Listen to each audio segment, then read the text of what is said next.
The news के प्रदेश खबर में आप सभी दर्शकों का स्वागत है। मैं हूं आपके साथ शुभांगी ठाकुर। बुलेटिन की शुरुआत करते हैं आज की हेडलाइन से।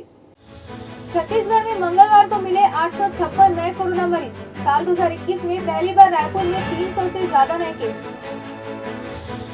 बढ़ते संक्रमण के बाद एम्स में की गई 500 बेड की अतिरिक्त व्यवस्था। कोरोना की दूसरी लहर से हालात बेकाबू। रोड सेफ्टी टूर्नामेंट में इंग्लैंड लेजेंड्स का सफर खत्म। क्वार्टर फाइनल में वेस्ट इंडीज ने 5 विकेट चढ़ाया। आज भारत के साथ होगा सेमीफाइनल मुकाबला। और अब खबरें विस्तार से। छत्तीसगढ़ की राजधानी रायपुर में कोरोना संक्रमण फिर से पैर पसारने लगा है। संक्रमण की दूसरी लहर की आशंका ने स्वास्थ्य विभाग की चिंता बढ़ा दी है। मंगलवार को छत्तीसगढ़ में 856 नए कोरोना संक्रमित मरीज मिले हैं। वहीं 266 मरीज स्वस्थ होकर घर लौटे हैं। इसके साथ ही वहीं दूसरी ओर 8 मरीजों के उपचार के दौरान मौत हो गई। प्रदेश में अब सक्रिय मरीजों की संख्या 4661 हो गई है। छत्तीसगढ़ में कोरोना वायरस की दूसरी लहर देखी जा रही है। बावजूद इसके लोगों में जागरूकता की कमी देखी जा रही है, जिसके चलते सरकार को मजबूरन चालानी कार्रवाई के लिए बाध्य होना पड़ा है। सरकार ने मास्क न पहनने वालों पर 100 रुपए की चालानी कार्रवाई करने के लिए निर्देश जारी किया है। इतना ही नहीं, इसके अलावा 1 दिन तक की सजा का भी प्रावधान है। सोशल डिस्टेंसिंग का तो नामो निशान नहीं है। देश में इन दिनों लगातार कोरोना के मामले में इजाफा देखा जा रहा है। खासकर बात करें तो महाराष्ट्र सहित कई और अन्य प्रदेश इन दिनों कोरोना की भीषण चपेट में है। महाराष्ट्र से लगा हुआ ठीक छत्तीसगढ़ भी, और छत्तीसगढ़ में भी ठीक इसको लेकर तमाम तरह के इंतजाम किए गए हैं। तमाम तरह की जो कार्रवाइयाँ हैं वो शुरू कर दी गई है। इससे पहले कुछ दिन पहले ही राजधानी रायपुर के कलेक्टर ने बैठक लेकर तमाम तरह की बातें कही थी कि जो भी मास्क अब नहीं पहनेंगे उनके ऊपर सीधी कार्रवाई की जाएगी। यहाँ तक कि 1 दिन तक जेल जाने के भी निर्देश उन्होंने दिए हैं। बावजूद इसके अब तक लोगों में जागरूकता नहीं दिख रही है। आप देख सकते हैं, ये हम शहर के प्रमुख चौक में खड़े हैं, जहाँ पर अधिकतर लोग बिना मास्क का यहाँ पर दिख रहे हैं। आप देख सकते हैं, कोई कार्रवाई करने की बात यहाँ पर सरकार द्वारा कही जा रही है, लेकिन कार्रवाइयाँ किस तरह हो रही है ये आप साफ तौर पर देख सकते हैं। कई चौक चौराहों पर कार्रवाइयाँ तो की जा रही है, लेकिन लोगों में जागरूकता की कमी अब भी साफ तौर पर देखी जा सकती है।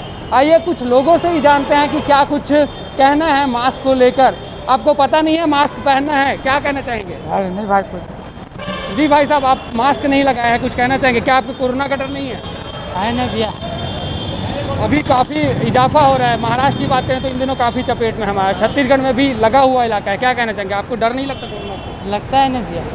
मास्क नहीं लगाया आपने? नहीं अभी उतारा हूँ, लगा के ही चल रहा। पता है आपको गाइडलाइंस में जो कोरोना से बचने का नियम बताया है सरकार ने, वो केवल और केवल मास्क को कहा है। क्या कहना है? मेरे को उतना जानकारी नहीं है। तो अगली बार से आप ध्यान रखेंगे कि मास्क पहनना है? नहीं, मैं मास्क लेके चलता हूँ, लगा के भी चल रहा हूँ, अभी निकाला हूँ तुरंत। आगे आप देख सकते हैं कुछ और भी लोग हैं, उनसे जानना चाहेंगे कि किस तरह की बात वे कहते हैं। जी, आपसे जानना चाहेंगे, मास्क नहीं पहने, क्या कोरोना का डर नहीं है आपको? अरे कैसे डर नहीं है भैया, वो गलती से उतार गया था। क्या है, गुटखा खा रहे थे हम, इसलिए उतार दिया था। आपको जानकारी भी है कि सरकार ने 1 दिन तक जेल रखने के लिए भी इस पर अनुमति दे दी है? क्या है जी, बताना चाहेंगे कुछ? हाँ भाई हाँ बोलिए, क्या मास्क बताना? को लेकर कुछ कहना चाहेंगे? लोग अभी भी अवेयरनेस नहीं दिख रहे हैं। हाँ वही, क्या है, लोगों को कोरोना का डर ही खत्म हो गया।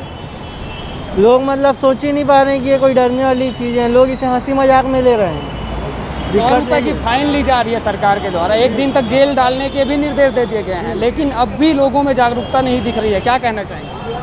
उसके लिए हम यही कहना चाहेंगे कि लोग जब खुद से जागरूक नहीं होना चाहेंगे तो सरकार कुछ नहीं कर सकती। अब हाथ पकड़ पकड़ के थोड़ी करवाएंगे लोगों से।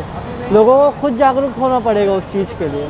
निश्चित ही जागरूकता की कमी तो साफ तौर पर देखी जा रही है। कई लोग अब भी बिना मास्क के, बिना इन नियमों के पालन करे बेखौफ रूप से रोड पर घूम रहे हैं। आप देख सकते हैं, ये बस वहाँ पर आप देख सकते हैं, वहाँ पे भी कुछ लोग खड़े हुए हैं जो बिना मास्क लगाए एक साथ एक दूसरे के ठीक समीप खड़े हुए हैं। यहाँ पर ना तो सोशल डिस्टेंसिंग का पालन किया जा रहा है, ना ही जो मास्क लगाने के नियम सरकार ने निकाले हैं उन नियमों को ताक पर रखकर किसी तरह के काम किए जा रहे हैं। आगे कुछ और भी लोगों से मिलते हैं, जानते हैं कि किस तरह की लापरवाही छत्तीसगढ़ में और देखी जा रही है। कुछ और भी लोग हमारे साथ मौजूद हैं जिन्होंने मास्क यहाँ पर नहीं पहने हैं। उनसे जानेंगे कि क्या डर नहीं लगता उन्हें कोरोना का, या फिर कोरोना का डर आपको नहीं है। सर, आपसे जानना चाहेंगे, कोरोना का डर नहीं है, मास्क नहीं पहना है आपने?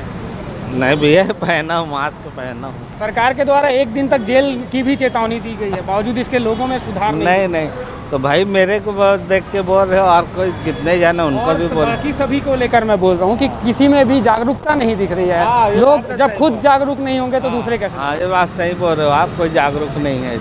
अब ये सोच रहे हैं सब खत्म हो गया करके, खत्म हो गया करके। अभी देख रहे हो कितना भीड़ भाड़ सब है ना, उसको भी देख के। महाराष्ट्र में इन दिनों हालत खराब है सर। छत्तीसगढ़ भी कोई दूर नहीं है ज़्यादा। छत्तीसगढ़ में भी कभी भी यहाँ पर धमक सकता है कोरोना फिर एक बार। क्या कहते हैं, स्थिति खराब होती जा रही है? हाँ, बहुत सही बात है, आप सही बोल रहे हो चीज़ को, क्योंकि यहाँ भी बढ़ेगा, अब बढ़ चुका है अभी तक। निश्चित रूप से जो लापरवाही लोगों में दिख रही है उसका सीधा सीधा असर अब छत्तीसगढ़ की जनता में भी दिख रहा है। अब देख सकते हैं बसों में भी किस तरह से यहाँ पर भीड़ देखी जा रही है। बस भी काफ़ी भीड़ में लग रहे हैं। जिस तरह से सोशल डिस्टेंसिंग की बात कही जा रही थी, उन सोशल डिस्टेंसिंग के नियमों का किसी तरह का पालन नहीं किया जा रहा। बस में भी लोग बेखौफ रूप से बिना मास्क का प्रयोग किए चढ़ रहे हैं। कंडक्टरों को भी हिदायतें दिए जाने की बात कही जा रही थी सरकार के द्वारा, लेकिन हमारे साथ कुछ भाई भी मौजूद हैं, उनसे जानना चाहेंगे क्या हिदायतें आपको दी गई है कोरोना को लेकर?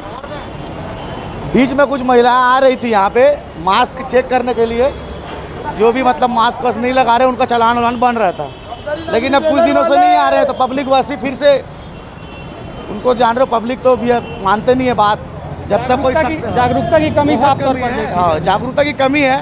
बीच में कुछ महिलाएं आ रही थी, गाड़ी में चढ़ती थी, चालान काटती थी, लोगों को मास्क ही पहनवाती थी, तो उस समय लोग पहनते थे। अब आना बंद कर दिए तो फिर पब्लिक वैसा फिर से वैसा चालू कर दिए भैया, कई लोग पहनते हैं। फिर एक बार आंकड़ा बढ़ चुका है, कोरोना का ग्राफ बढ़ चुका है। महाराष्ट्र की स्थिति हालत खराब है, छत्तीसगढ़ भी कोई ज़्यादा दूर नहीं है। क्या लगता है, जब तक कि लोग जागरूक ना होंगे तब तक के तो स्थिति? जी सर, लोगों को जागरूक होना पड़ेगा, अपने आप को खुद का सुरक्षा करना पड़ेगा। जैसा इतना खतरनाक माहौल झेल चुके हैं लॉकडाउन में, लोग इतना बेखबर हो गए हैं, फिर से ध्यान नहीं दे रहे, चिंता नहीं कर रहे हैं। कुछ भी हो सकता है। महाराष्ट्र की स्थिति देख लीजिए आप, बहुत भयभीत और खतरनाक है। छत्तीसगढ़ में भी हो सकता है, लेकिन लोग नहीं समझ रहे हैं। सरकार तो अपना प्रयास कर ही रही है, लेकिन सहयोग लोगों का भी होना चाहिए साथ में। कोई रूप से जागरूकता की कमी तो खास तौर पर लोगों में देखी जा रही है। हम भी आपसे लगातार अपील कर रहे हैं कि मास्क का उपयोग करें। सरकार जो गाइडलाइंस जारी कर रही है उन गाइडलाइंस का पालन करें और उसके बाद ही घर से निकलें। आपसे अब भी गुजारिश है कि ज़्यादा से ज़्यादा लोग मास्क का उपयोग करें और जिस तरह के यहाँ पर लापरवाही बरती जा रही है उन लापरवाही को बरतने में कमी आए और लोग ज़्यादा से ज़्यादा जागरूक होकर सरकार के नियमों का पालन करें। द न्यूज़ के लिए कैमरा पर्सन दिनेश राव के साथ अंकित मिश्रा की रिपोर्ट। मुख्यमंत्री भूपेश बघेल अभी असम दौरे पर हैं। सीएम भूपेश वहीं से ट्वीट कर प्रदेश में बढ़ते संक्रमण के प्रति चिंता जता रहे हैं। उन्होंने भी लोगों को नियम का पालन करने की सलाह दी है। इस पर भी राजनीति शुरू हो गई है। नेता प्रतिपक्ष धर्मलाल कौशिक ने प्रदेश में कोरोना के बढ़ते मामलों को लेकर कहा है कि प्रदेश की कांग्रेस सरकार कोरोना संदिग्धों की बढ़ते मामलों को लेकर गंभीर नहीं है। उन्होंने कहा कि पूरे प्रदेश में एक बार फिर से कोरोना का कहर बढ़ने लगा है और सरकार के स्तर पर कुछ भी नहीं किया जा रहा है। केंद्र सरकार टीकाकरण को लेकर जिस संवेदनशीलता से काम कर रही है, इसमें प्रदेश की कांग्रेस सरकार को जरा भी रुचि नहीं है। हम प्रदेश की राजधानी को देखें तो पूरे प्रदेश में लगभग 50% और बाकी जिलों में भी जिस प्रकार से विस्तार हो रही है, निश्चित रूप से प्रदेश के लिए चिंता का विषय है। लेकिन जो सावधानियां बरतनी चाहिए और उसके साथ में बाजार हाट है, बाकी जो मास्क है, सोशल डिस्टेंसिंग है, जो पालन होनी चाहिए, इसको पालन कराने में छत्तीसगढ़ की सरकार लगातार उदासीनता दिखाई दे रही है। और इसी का जो परिणाम है कि छत्तीसगढ़ में कोरोना का तृतीय जो चरण की जो बात आ रही है, निश्चित रूप से गंभीर समस्या है। कोरोना के दूसरे स्ट्रेन आने के बाद देश में पॉजिटिव मामलों की बाढ़ सी आ गई है। इसके प्रमुख कारणों में से एक ये है कि लोग अभी भी जागरूक नहीं है। ऐसे में सरकार की चिंता भी स्वाभाविक है। द न्यूज़ के लिए कैमरा पर्सन प्रवीण साहू के साथ अंकित मिश्रा की रिपोर्ट, रायपुर। राज्य में लगातार बढ़ रहे किडनी मरीजों की संख्या और ट्रांसप्लांट अब बड़ी चुनौती बनकर सामने आ रही है। इस चुनौती से निपटने की तैयारी अखिल भारतीय आयुर्विज्ञान संस्थान में जोरों शोरों से शुरू हो गई है। ट्रांसप्लांट के लिए अलग ऑपरेशन थिएटर्स तैयार होने के बाद अब यहाँ इसके लिए जरूरी वार्ड को तैयार करने का काम शुरू हो गया है। जल्द ही प्रदेश वासियों को किडनी ट्रांसप्लांट सुविधा मिल जाएगी। एम्स के director doctor Nitin M Nagarkar ने कहा कि मई अंत तक हम किडनी ट्रांसप्लांट के लिए तैयार हो जाएंगे। सारे सिविल वर्क पूरे होने के बाद राज्य की टीम का निरीक्षण दौरा होगा। उसके बाद सस्ते दर पर राज्य के किडनी मरीजों का ट्रांसप्लांट एम्स में शुरू हो जाएगा। अभी ट्रांसप्लांट पर निजी अस्पतालों में 6 लाख के साथ ही दवाओं पर अतिरिक्त खर्च हो रहा है। पिछले 2 सालों में शासन ने इनके मरीजों पर 86 लाख रुपए खर्च कर दिए हैं। यह खर्च सिर्फ 15 मरीजों का है, जिनकी समय पर जानकारी स्वास्थ्य विभाग को मिल गई। किडनी ट्रांसप्लांट की व्यवस्था सरकारी अस्पतालों में जैसे एम्स में डेफिनेटली होती है और हमारे यहाँ पे भी उसकी तैयारी पूरी चल रही है। और इसके लिए नेफ्रोलॉजिस्ट जो किडनी के जो स्पेशलिस्ट होते हैं, उसके बाद जो यूरोलॉजिस्ट होते हैं और जो ट्रांसप्लांट सर्जन्स, वो सब रेडी है। हमारे पास टीम है, ट्रांसप्लांट कोऑर्डिनेटर, नर्सिंग स्टाफ, उनकी भी ट्रेनिंग हो चुकी है। 2 ऑपरेशन थिएटर की ज़रूरत पड़ती है, एक किडनी निकालना है, फिर उसके बाद किडनी ट्रांसप्लांट करना है, तो 2 थिएटर लगातार चलते हैं। प्रदेश में कोरोना मरीजों की संख्या एक बार फिर बढ़ने की ओर है। पिछले 1 हफ्ते से लगातार कोरोना के मरीजों की संख्या बढ़ी है। प्रशासन की सख्ती के बावजूद लोगों की लापरवाही से संक्रमण को रोकने में सफलता नहीं मिल पा रही है। ऐसे में मरीजों की संख्या बढ़ने से अस्पतालों में भी व्यवस्थाओं का सिलसिला शुरू हो चुका है।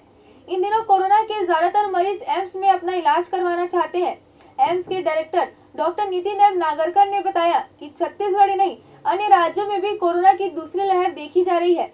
प्रदेश में अन्य जिलों की तुलना में कोरोना के मरीज सबसे ज्यादा रायपुर जिले में मिल रहे हैं। उनके इलाज के लिए एम्स में अतिरिक्त 500 बिस्तरों के इंतजाम किए गए हैं।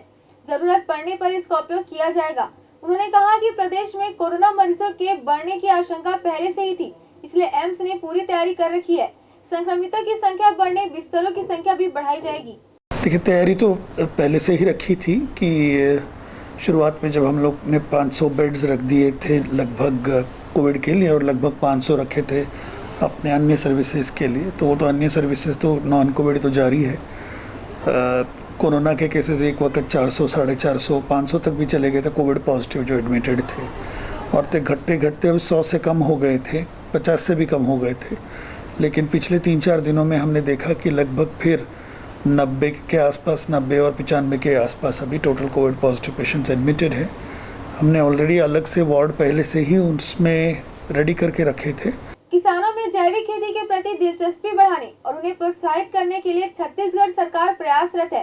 प्रदेश सरकार जैविक खेती के लिए समय समय पर प्रशिक्षण शिविर का भी आयोजन कर रही है। जैविक खेती से प्रदेश के किसानों को क्या फायदा होगा, इसका उदाहरण लैलूंगा के किसान ने पेश किया है। रायगढ़ जिले के लैलूंगा विकास खंड के किसान जैविक तरीके से जवा फूल की खेती कर रहे हैं। इसे प्रदेश भर में अलग अलग जगह पर स्टॉल लगाकर अच्छी आमदनी भी कर रहे हैं। साथ ही किसानों को भी इसके लिए प्रेरित कर रहे हैं। इसी उद्देश्य से लैलूंगा के कृषि अधिकारी जैविक खेती को बढ़ावा देने रायपुर पहुंचे। उन्होंने नगर निगम में स्टॉल लगाकर उपज की जानकारी दी। लैलूंगा के वरिष्ठ कृषि अधिकारी लोभान साशार्थी ने बताया कि जवा फूल की खेती में गोबर खाद का प्रयोग किया जाता है। इस तरह की खेती से किसानों को ज्यादा लाभ होती है, साथ ही साथ बीमारियों पर भी यह असरदार साबित होता है। उन्होंने बताया कि जवा फूल की खेती से प्रति एकड़ में 10 से 12 क्विंटल फसल का उत्पादन होता है और यह बाजार में 150 रुपए प्रति किलो की दर से बिकता है। इसकी गुणवत्ता को राजधानी रायपुर के लोगों को बताने और इसका स्वाद चखने के लिए लैलूंगा के किसान राजधानी के नगर निगम परिसर में स्टॉल लगाए हैं और अपनी उपज को राजधानी में बेच रहे हैं। जवा फूल क्या है, इसका उत्पादन प्रति एकड़ जो है ना 10 कुंटल होता है, 10 से 12 कुंटल होता है। तो लेकिन ये महंगा है, तो अगर किसान इसकी खेती की ओर जाएंगे तो किसानों को इसमें बहुत फ़ायदा होने वाला है, क्योंकि 150 रुपये केजी में आसानी से रायगढ़ में चावल बिकता है। तो हमने तो आज रायपुर में लगाया है। रायपुर तो बड़ा जगह है, तो मेरे को यहाँ पर अच्छा रिस्पांस मिलेगा करके भरोसा है। तो किसान अगर 150 रुपये केजी में चावल बिकता है और किसान इसकी खेती की ओर जाता है, तो इसमें 70 से 80 हज़ार रुपया प्रति एकड़ किसान को ना जवा फूल की खेती करने पे लाभ होगा। रायपुर में छत्तीसगढ़ बोर्ड के सरकारी और प्राइवेट स्कूलों में 9वीं व 11वीं की परीक्षाएं ऑनलाइन ली जाएंगी। कोरोना संक्रमण को देखते हुए शिक्षा विभाग ने फिलहाल रायपुर में 9वीं 11वीं की परीक्षाएं स्कूल में आयोजित नहीं करने का फैसला लिया है। स्कूल प्रबंधन अपने अपने स्तर पर परीक्षाएं लेंगे। तारीख से लेकर समय स्कूल प्रबंधन ही तय करेंगे। सीबीएसई स्कूलों में पहले ही ऑनलाइन परीक्षा के लिए निर्णय लिए जा चुके हैं। शिक्षा विभाग के अफसर अब तक इसलिए कोई निर्णय नहीं ले पा रहे थे, क्योंकि सरकारी स्कूलों में पढ़ने वाले बच्चों के अभिभावकों के पास स्मार्टफोन नहीं है। दूरस्थ ग्रामीण इलाकों में नेटवर्क की समस्या होने के कारण परीक्षाएं ऑफलाइन लेने की तैयारी थी। मार्च के शुरुआती दिनों में अचानक से ही कोरोना संक्रमण लगातार बढ़ते जा रहे हैं। इस वजह से अब स्कूल में परीक्षाएं आयोजित करना जोखिम भरा हो गया है। 9वीं और 11वीं की परीक्षा का आयोजन स्थानीय स्तर पर किया जाना है। कोरोना के मामले बढ़ रहे हैं, इसलिए प्रबंधन परीक्षाएं ऑनलाइन करे। जो ऑनलाइन एग्जाम देने में असमर्थ है, उन्हें ऑफलाइन का भी विकल्प दिया जाए। स्कूलों में छात्रों की उपस्थिति बेहद कम है। करीब 15 दिन स्कूल खुलने के बाद भी उपस्थिति नहीं बढ़ी है और कई छात्रों के पेरेंट्स ने ऑफलाइन परीक्षा का विरोध कर दिया। तब निजी स्कूलों ने ऑनलाइन परीक्षा लेने की घोषणा की। उसके बाद लगभग सभी प्राइवेट स्कूलों ने ऑफलाइन का फैसला बदल लिया। केंद्रीय माध्यमिक शिक्षा बोर्ड नई दिल्ली और छत्तीसगढ़ माध्यमिक शिक्षा मंडल रायपुर के द्वारा 10वीं एवं 12वीं की परीक्षाएं लेने के निर्देश जारी किए गए हैं। साथ ही उनके द्वारा ये भी कहा गया है कि 9वीं एवं 11वीं की परीक्षाएं भी प्राचार्य शाला स्तर पर ले सकते हैं। उसके लिए प्रश्न पत्र तैयार कर सकते हैं। ऑफलाइन अथवा ऑनलाइन लेने के संबंध में लगातार हमें बहुत सारे पालक और स्कूलों की चिट्ठियाँ मिल रही थी, इसलिए उनको निर्देशित किया गया है कि रायपुर में कोरोना के संक्रमण बढ़ते हुए देखकर यथासंभव ऑनलाइन परीक्षाएं लेनी हैं और जिन पालकों या बच्चों के पास स्मार्ट मोबाइल नहीं हैं उनका ऑफलाइन परीक्षा लेना है। यहाँ रुकते हैं छोटे से ब्रेक के लिए। ब्रेक के बाद लौटेंगे अगली खबरों के साथ। चल साथ चले हम, हर कदम शुभ कदम, प्यारे प्यारे बचपन में खेले कूदे आंगन में, स्कूल की प्रेयर, कॉलेज का डेयर, जिंदगी में नौकरी, एक नई जिंदगी, चलना ही है इस जीवन में, हर कदम में आपका हमसफर। शुभ कदम। ब्रेक के बाद एक बार फिर आपका स्वागत है। बढ़ते अगली खबरों की ओर। पेट्रोल डीजल की कीमतों के साथ रॉ मटेरियल के महंगे होने के कारण एसी, फ्रिज और कूलर की कीमतों में भी गर्मी आ गई है। इनकी कीमत 500 से 3000 रुपए तक बढ़ गई है। इतना सब होने के बाद भी एक बार गर्मी के पहले ही इनका बाजार गुलजार हो गया है। अभी से जमकर खरीदारी हो रही है। इस खरीदारी के पीछे एक बड़ा कारण शादियों का सीजन भी है, जो अगले माह प्रारंभ होने वाला है। छत्तीसगढ़ में पड़ रही गर्मी से इस बार एसी, फ्रिज और कूलर कारोबारियों को बहुत अच्छा कारोबार होने की उम्मीद है। पिछले साल कोरोना के कारण लॉकडाउन होने से कारोबार ही चौपट हो गया था। इस बार इसकी भी भरपाई होने की संभावना जताई जा रही है। प्रदेश में एसी, फ्रिज और कूलर, बर्तनों, ज्वेलरी का बड़ा कारोबार होता है। गर्मी के सीजन के साथ ही इसी समय शादियों का सीजन भी रहता है। कोरोना के कारण एक पैसे का कारोबार नहीं हो सका था। जिन कारोबारियों ने पहले से स्टॉक करके रखा था उनका पूरा पैसा ही जाम हो गया था। यह जाम स्टॉक पिछले साल जाकर नवरात्रि और दीपावली के समय क्लियर हो पाया था। अब गर्मी के सीजन में भी अच्छा कारोबार होने की उम्मीद जताई जा रही है। अभी कुछ ऐसा कहना मुमकिन तो है नहीं, क्योंकि वैसे हमने शादी के अकॉर्डिंग ही स्टॉक सब मंगा लिया, क्योंकि आगे चल के प्राइस भी बढ़ रहे हैं।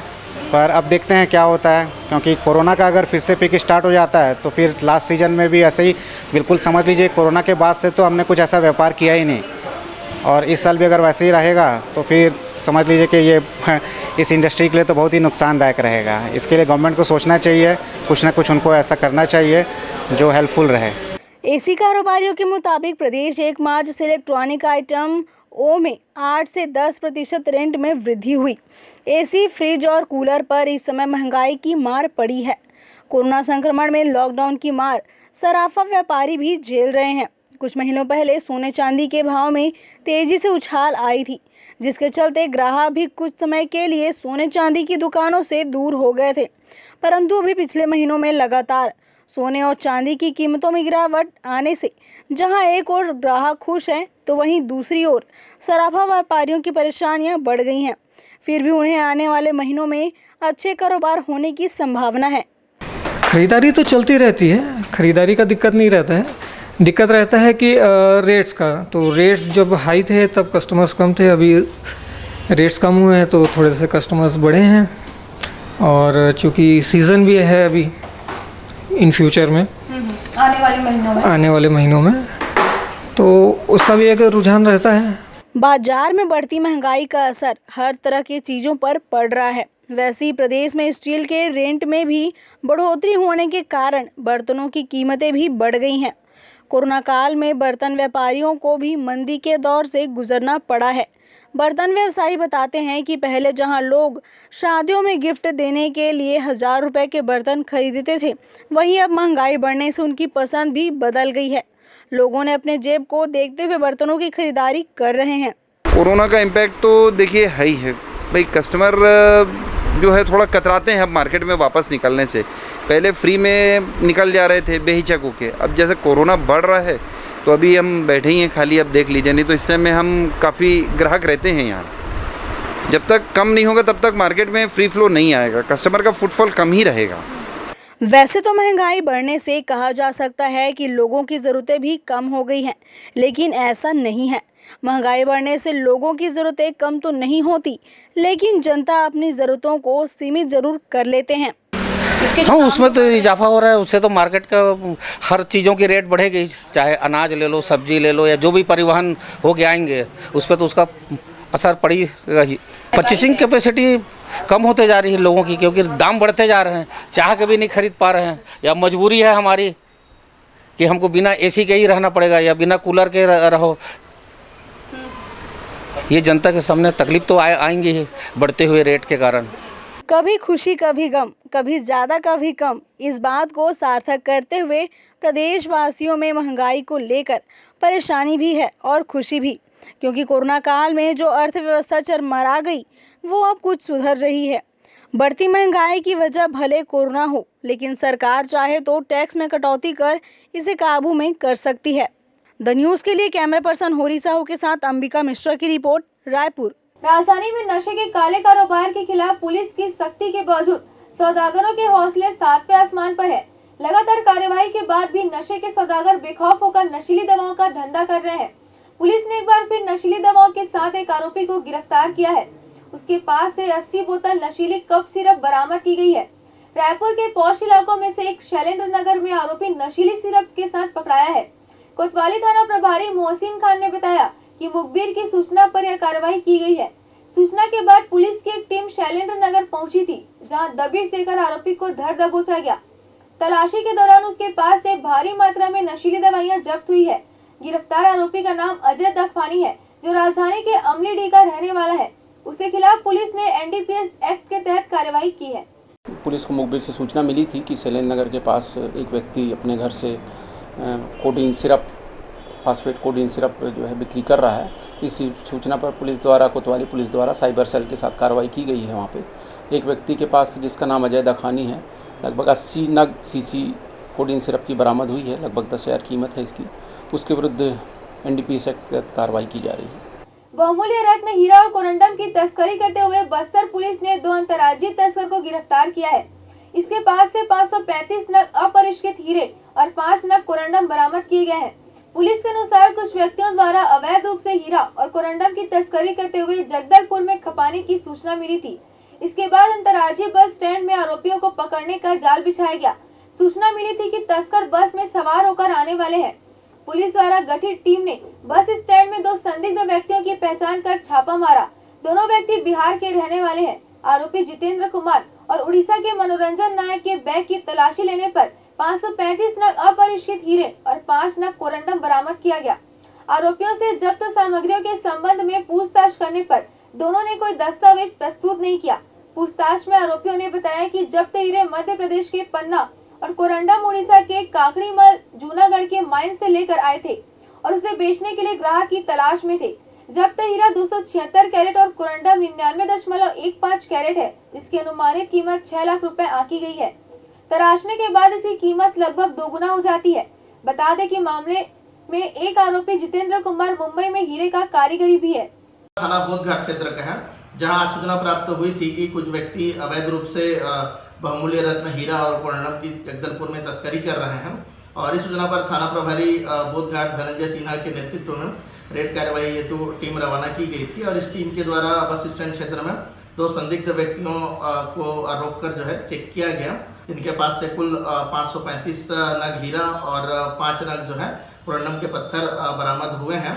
जब्त शुदा जो प्रॉपर्टी है उसकी अनुमानित कीमत 6 लाख रुपए आंकी गई है।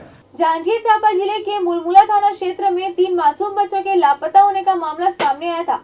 घटना के बाद से क्षेत्र में हड़कंप मचा हुआ था। परिजनों की सूचना पर मुलमुला पुलिस गुमशुदगी का मामला दर्ज कर जांच में जुटी हुई थी। इसी बीच पुलिस ने 6 घंटों के भीतर बच्चों को ढूंढ निकाला। मिली जानकारी के मुताबिक पामगढ़ चंडीपारा निवासी संतोष कुमार गोंड की 8 वर्षीय बेटी दुर्गा और 6 वर्षीय बेटी शारदा अपनी मौसी के 8 वर्षीय बेटे कृष्ण कुमार के साथ घर से नाराज होकर निकल गए थे। पिता की डांट से वे इतने नाराज हुए कि घर वापस ही नहीं लौटे। इसके बाद परिजनों ने इसकी सूचना पुलिस को दी।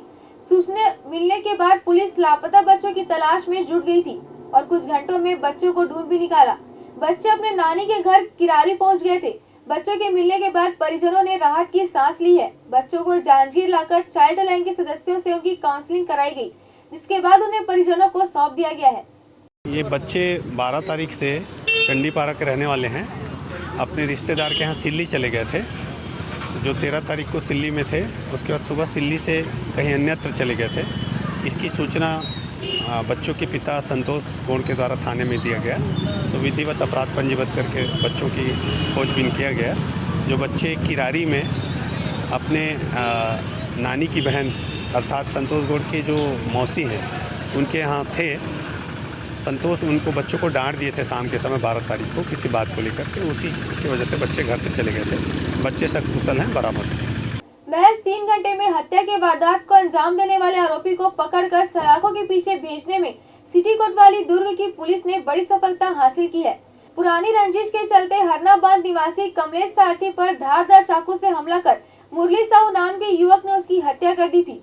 रिपोर्ट दर्ज होते ही पुलिस टीम तुरंत आरोपी की खोज में निकल गई थी। शुरुआत में पुलिस को लग रहा था कि इस अंधे कत्ल के आरोपी को ढूंढना शायद मुश्किल हो जाएगा, पर थोड़ी सी कोशिश से ही बड़ी जल्दी ही आरोपी तक पहुंच गए।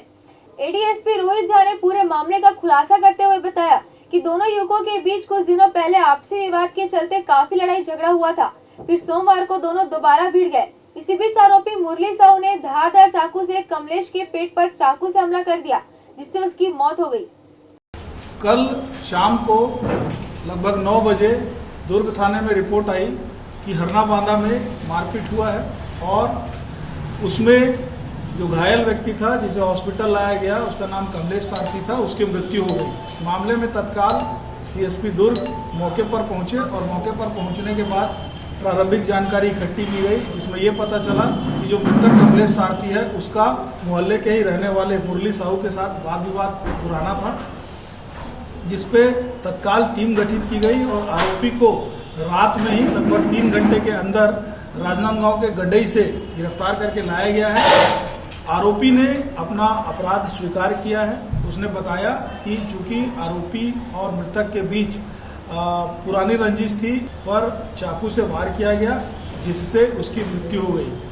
रायपुर के मैदान में खेले गए रोड सेफ्टी क्वार्टर फाइनल में वेस्ट इंडीज ने इंग्लैंड को 5 विकेट से हरा दिया। अब ब्रायन लारा की कप्तानी वाली वेस्ट इंडीज की टीम का सामना बुधवार को सचिन तेंदुलकर की कप्तानी वाली इंडिया लीजेंड्स टीम से होगा। टॉस हारने के बाद पहले खेलते हुए इंग्लैंड ने 20 ओवरों में 3 विकेट खोकर 186 रन बनाए। ये मजबूत स्कोर था, जिसे हासिल करना वेस्ट इंडीज के लिए मुश्किल माना जा रहा था। मैच में वेन स्मिथ ने 31 गेंदों में 58 रन बनाए। साथ ही नरसिंह देव नारायण ने भी 53 रनों की पारी खेली। इन शानदार अर्धशतकों की मदद से कैरेबियाई टीम ने इंग्लैंड को एक तरफा तरीके से हराकर सेमीफाइनल में अपनी मजबूती दावेदारी पेश की।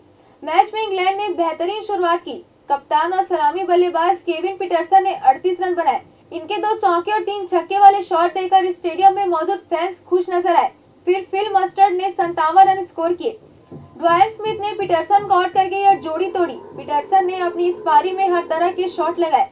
वेस्ट इंडीज को मैच की लास्ट बॉल में जीत के लिए 1 रन चाहिए था, जिसे चुराकर टीनो बेस्ट ने अपनी टीम को जीत दिला दी। इंग्लैंड की ओर से क्रिस टैमलेट ने 2 विकेट लिए, जबकि जेम्स ट्रेडवेल और उस्मान अफजल को 1-1 विकेट लेने में सफलता मिली। जाते जाते नजर डालेंगे आज की हेडलाइंस पर। छत्तीसगढ़ में मंगलवार को मिले 856 नए कोरोना मरीज। साल 2021 में पहली बार रायपुर में 300 से ज्यादा नए केस। बढ़ते संक्रमण के बाद एम्स में की गई 500 बेड की अतिरिक्त व्यवस्था। कोरोना की दूसरी लहर से हालात बेकाबू। रोड सेफ्टी टूर्नामेंट में इंग्लैंड लेजेंड्स का सफर खत्म। क्वार्टर फाइनल में वेस्ट इंडीज ने 5 विकेट सराया। आज भारत के साथ होगा सेमीफाइनल मुकाबला। इसी के साथ ही आज के प्रदेश खबर में फिलहाल के लिए इतना ही। आगे की खबरों की अपडेट्स के लिए बने रहिए द न्यूज़ के साथ। नमस्कार।